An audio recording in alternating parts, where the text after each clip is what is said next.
Hey guys, how's it going?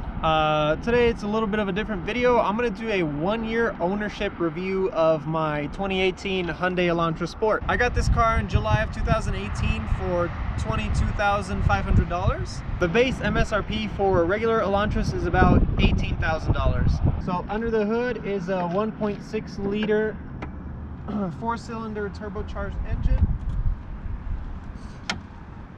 The base model does not come with a turbocharger. This is the only one that does, and it produces 201 horsepower at 6,000 RPM, which is more than enough for economy daily driver slash sporty car. It's really fun to drive every day. I have no problems with it. This car actually gets about 26 miles per gallon in the city and 33 in the highway, running on regular fuel obviously. And the base Elantra gets about 32 city and 40 highway. Another upgrade the Elantra Sport gets over the regular is a dual clutch 7-speed automatic transmission, which is optional, which comes with paddle shifters, or you could get the 6-speed manual, your choice. That comes standard. More improvements over the base Elantra. This car comes standard with leatherette seats with red stitching. Actually, if you take a look right here, it says Sport on the seats, and they kind of are very well bolstered. They keep you in place. They come with standard heated seats. As for the drivetrain upgrades over the base Elantra, this comes with an independent rear multi-link suspension and anti-roll bars, so it drives completely different over the base Elantra.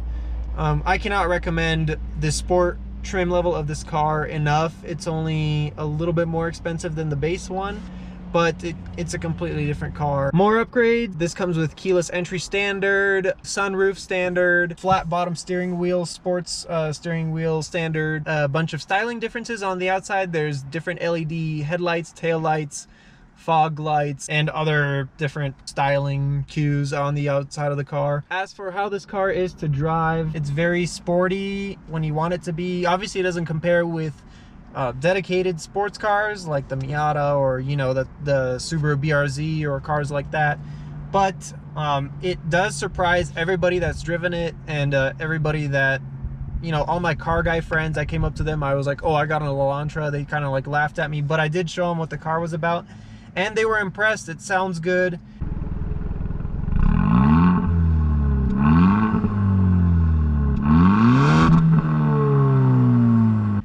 It drives great, it gets a great fuel economy, and it's pretty cheap. So this car also comes with a self-opening rear trunk. I don't know the exact name for it or whatever, but if you go up to it, it's going to start beeping a little bit. And then after 3 beeps, it opens, so that if you're carrying like a big thing or a big box, you could just go up to it, kind of nudge it up, and then drop your stuff in there. Now that you've joined me in the back, I can start telling you a little bit about my personal experiences with the car, what I like, what I don't like.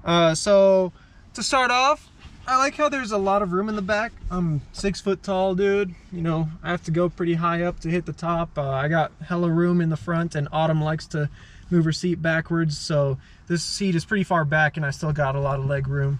We got a little like net here for people. It's not the most luxurious you know, rear seats, just because it's a more sporty car, if anything, so they're trying to save weight.